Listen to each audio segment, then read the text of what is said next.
توقع نہیں تھی امریکہ کو اور اسرائیل کو ایران اس طرح جواب دے گا۔ اسرائیل نے یہ محسوس کیا کہ آگے سے کوئی مار رہا ہے۔ امریکہ نے جب V2 مارے تو اس وقت اصل مواد ہوتا ہے وہ شفٹ بھی ہو گیا اور کافی ہیوی جو ریت ہے وہ وہاں ڈال دی تھی۔ امریکن صدر نے بے شمار ایران کی تعریفیں کی ہیں اور ان کو سپورٹ کرنے کی بھی بات کی ہے۔ ایران کی جو قیادت ہے انہوں نے یہ فیصلہ کر لیا ہے کہ ہم نے کسی کے چکر میں نہیں آنا۔ اسلامک ممالک میں سے سب سے اہم جو ممالک ہیں وہ اسرائیل کو تسلیم کر لیں گے۔ اسپیشل سٹے آپ نے دیکھا ہوگا کہ عدالتوں میں جب کیس گیا ہے تو فیصلہ وہی آیا جو پہلے سے لکھا ہوا تھا۔ کس نے لکھ کر دیا، کیسے ہوا، اور پاکستانی عدالتوں کی ساکھ جو ہے وہ خراب ہوئی ہے انٹرنیشنل سطح پر۔ امین الدین جو گئے تھے حج کے لیے، ان کو کم از کم اتنا سوچنا چاہیے کہ اللہ کے حضور ایک بڑی عدالت بھی ہے۔ ثانیہ سوات کے حوالے سے آپ نے دیکھا ہوگا سوشل میڈیا پر اس وقت ویڈیو وائرل ہوئی ہیں، 2 گھنٹے کے اندر ہیلی کاپٹر کے ذریعے ان کو ریسکیو کیا جا سکتا تھا۔ ویڈیو بنانے کے علاوہ وہاں کوئی کسی قسم کی ہیلپ اس طرح نہیں کی۔ اعوذ باللہ من الشیطان الرجیم، بسم اللہ الرحمن الرحیم۔ آج 3 موضوعات پر بات ہوگی۔ نمبر 1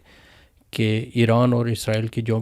جنگ بندی ہوئی ہے اس کے پیچھے کیا مرکات ہیں اور جنگ بندی کتنا عرصہ چل سکتی ہے، اس پر بات کریں گے۔ اس کے علاوہ ہم بات کریں گے جو تحریک انصاف کی اسپیشل سیٹیں ہیں وہ مختلف پارٹیز میں کیوں تقسیم کر دی گئی ہیں، اس کے پیچھے کیا مرکات ہیں اس کے، اور اس کے علاوہ ہم بات کریں گے سوات میں جو صحنہ ہوا ہے اس کی ذمہ داری کس پر ہے اور ایسے صحنات کیوں ہوتے ہیں۔ جی آپ کو بتا دوں کہ سب سے پہلے ہم بات جو کرنے جا رہے ہیں وہ ایران اور اسرائیل کے حوالے سے بات کریں گے۔ یہ جو جنگ بندی ہوئی ہے اور یہ کیوں ہوئی ہے، اس کے پیچھے کیا مرکات تھے، اور اگر جنگ بندی نہ ہوتی تو یہ معاملات کیا ہوتے۔ سب سے پہلے تو آپ نے دیکھا ہوگا کہ یہ تقریباً 11-12 دن یہ جو جنگ چلی ہے اس میں توقع نہیں تھی امریکہ کو اور اسرائیل کو کہ ایران اس طرح جواب دے گا، اور جو ان کے پاس انفارمیشن تھی وہ انفارمیشن جن لوگوں نے دی ہے وہ اس طرح کی انفارمیشن کریکٹ انہوں نے نہیں دی۔ کچھ چیزیں انہوں نے انڈر اسٹیمیٹ کر کے بتا دی ہیں کہ یہ ہم کام کریں گے اور بڑے بڑے لوگوں کو جب مار دیں گے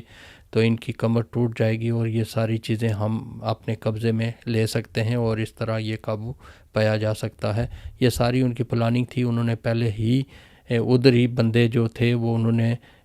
سب کچھ تیار کیا اور اندر سے ہی ڈرون حملے کر کے بڑے بڑے لوگوں کو ٹارگٹ کر کے مار دیا۔ اس کے باوجود ایران نے جس طرح جواب دیا، اور آپ نے دیکھا ہوگا کہ پہلا موقع ایسا آیا کہ اسرائیل نے یہ محسوس کیا کہ آگے سے کوئی مار رہا ہے۔ اسرائیل کے جو بڑی بڑی بلڈنگز ہیں جن کو اسرائیل کے اندر تل ابیب میں جو بڑی بڑی بلڈنگز ہیں وہ جس طرح گرنا شروع ہو گئی اور جو غزہ کا منظر تھا وہی پیش ہونا شروع ہو گیا، تو اسرائیل اور بلکہ پوری دنیا حیران ہوئی ہے کہ اتنے زبردست طریقے سے ایران نے اس پر اٹیک کیے۔ انہوں نے روکنے کی بھی کوشش کی لیکن ناکام رہے، ان کا سارا نظام مفلوج ہو کر رہ گیا کہ ان کو توقع نہیں تھی کہ اس طرح کوئی جواب دے گا۔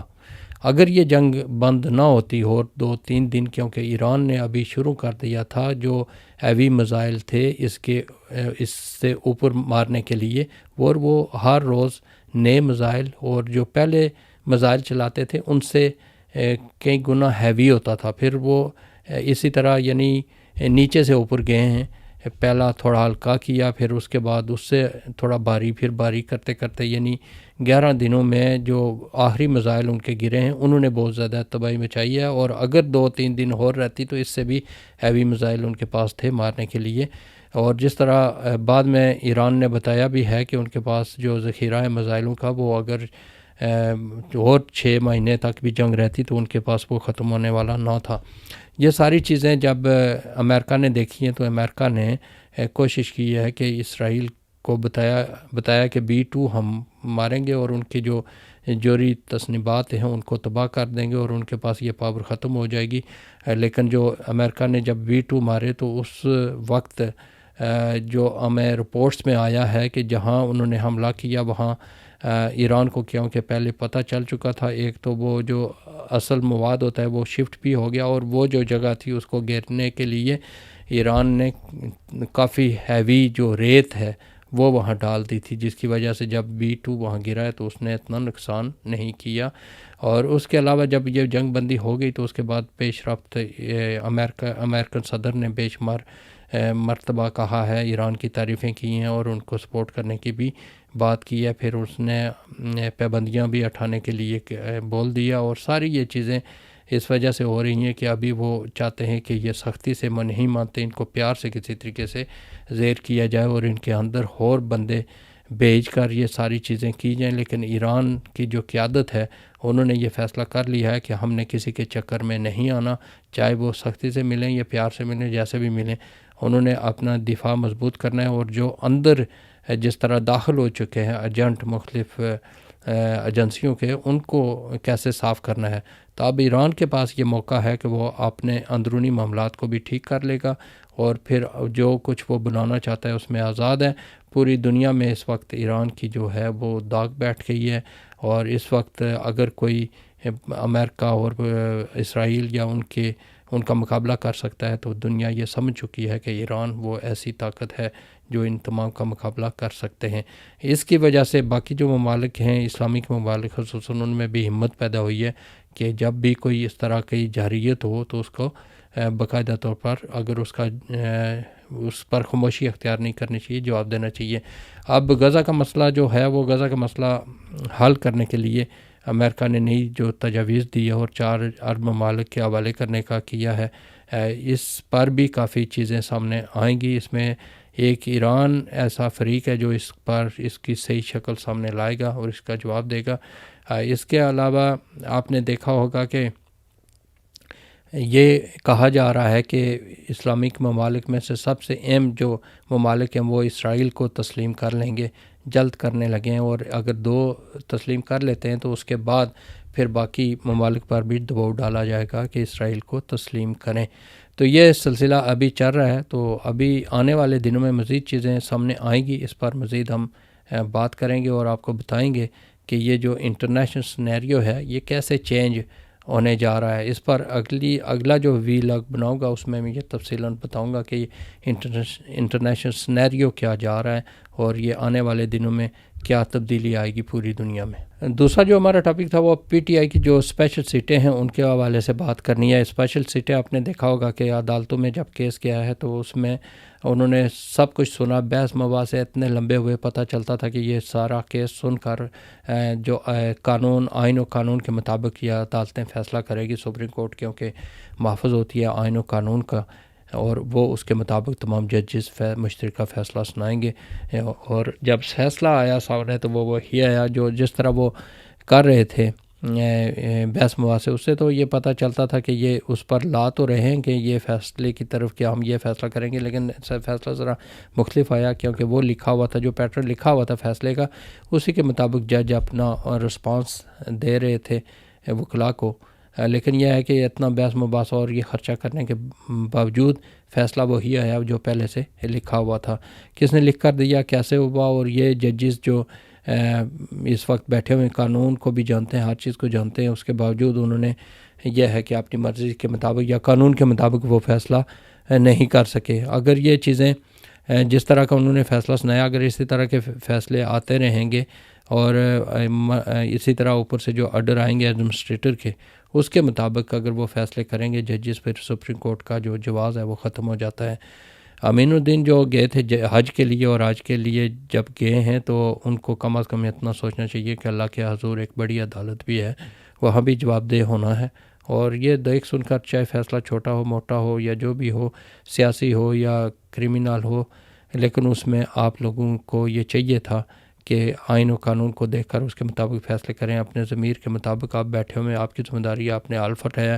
اس حلف کی پاسداری تو آپ کو کرنی چاہیے۔ اگر نہیں کی آپ نے تو اس کا جواب تو آپ کو دینا ہے، چاہے کہیں سے لکھ کر فیصلہ آئے یا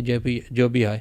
یہ عدالتی نظام اگر پاکستان کا ٹھیک نہیں ہے، آپ اپنی مرضی سے فیصلے نہیں کر سکتے، مجبور ہیں، یہی مجبوری ہے نوکری کی ہے، تو آپ اس نوکری کو چھوڑ کر کہیں حق حلال کی کمائیں، کیونکہ زندگی اتنی لمبی نہیں ہوتی، بہت شارٹ ہوتی ہے، کوئی پرماننٹ یہاں نہیں آیا۔ عارضی دنیا یہ امتحان کی دنیا ہے، یہاں اگر آپ نے امتحان دینا ہے اور یہی کچھ کرنا ہے اور اس طرح کے فیصلے کرنے ہیں جو دوسروں کی دل آزاری کریں اور جو قانون ہے قانون سے ہٹ کر کریں گے، تو پھر وہ جو حلف آپ نے لیا ہوا ہے اس کی پاسداری نہیں کر رہے، اگر اس کے خلاف چل رہے ہیں تو اس کا جواب تو آپ کو دینا ہوگا۔ تو یہ جو فیصلہ آیا اس کی اوورسیز پاکستانی جتنے بھی ہیں وہ اس کی مذمت کرتے ہیں، اور بلکہ پاکستانی عدالتوں کی ساکھ جو ہے وہ خراب ہوئی ہے انٹرنیشنل سطح پر، اور اس طرح کے فیصلے جب بھی کوئی کرتا ہے تو اس کا نقصان اس ایک آدمی کا نہیں ہوتا، اس ایک پارٹی کا نہیں ہوتا، بلکہ پورے ملک کا ہوتا ہے۔ اور یہاں جب ہم یہاں انٹرنیشنل سطح پر بیٹھے ہوئے ہیں تو ہمیں شرمندگی کا سامنا کرنا پڑتا ہے کہ آپ کی عدالتیں انصاف نہیں دے سکتی تو اور کون دے گا۔ تو اسے جو ہم نے بات کرنی تھی وہ کرنی تھی سوات کے حوالے سے، اور ثانیہ سوات کے حوالے سے آپ نے دیکھا ہوگا سوشل میڈیا پر اس وقت ویڈیو وائرل ہوئی ہیں اس فیملی کی جو وہاں سیر و تفریح کے لیے آئے تھے اور دریا کے درمیان میں چلے گئے، اور جب تھوڑا سا پانی آیا تو اسی وقت ان کو کوشش تو کرنی چاہیے تھی کہ نکل جاتے تھوڑا جلدی وہاں سے، پیچھے اگر واپس آ جاتے تو شاید وہ اس وقت کوئی ہیلپ بھی کر لیتا، کیونکہ بعد میں 2 گھنٹے کے بعد زیادہ پانی آیا ہے۔ جو وہاں لوگ ہیں انہوں نے جیسے بتایا اتنے عرصے میں تو ریسکیو بھی کیا جا سکتا تھا، سب کچھ کیا جا سکتا تھا، لیکن کسی نے اتنی توجہ نہیں دی۔ جو باہر سے بندہ آتا ہے اس کو اس ایریے کا اتنا پتہ نہیں ہوتا، جو مقامی لوگ ہوتے ہیں انہیں پتہ ہوتا ہے کہ پانی کس طرح جائے گا، زیادہ آئے گا تو وہ کدھر جائے گا، اور اگر تھوڑا ہے تو کیسے وہاں سے نکلا جا سکتا ہے۔ لیکن یہ ہے کہ چلیں ان کی تو موت آئی ہوئی تھی تو وہ وہاں گئے ہیں اور سارا کچھ ہوا ہے، لیکن اس کے باوجود جو لوگ وہاں موجود ہوتے ہیں انہیں پتہ ہوتا ہے تو انہیں فوری کارروائی کرنی چاہیے تھی، انتظامیہ کو بھی کرنی چاہیے تھی۔ پھر ہیلی کاپٹر کے ذریعے بھی اگر 2 گھنٹے کا ٹائم تھا تو 2 گھنٹے کے اندر ہیلی کاپٹر کے ذریعے ان کو ریسکیو کیا جا سکتا تھا، لیکن تمام نے وہاں ویڈیو بنانے کے علاوہ اور دوسرے شور شرابہ کرنے کے علاوہ وہاں کوئی کسی قسم کی ہیلپ اس طرح نہیں کی۔ دکھ ہو رہا ہے ان بچوں کا جن کا کوئی قصور نہیں ہوتا، وہ تو ظاہر ہے ماں باپ کے ساتھ ہی گئے ہیں،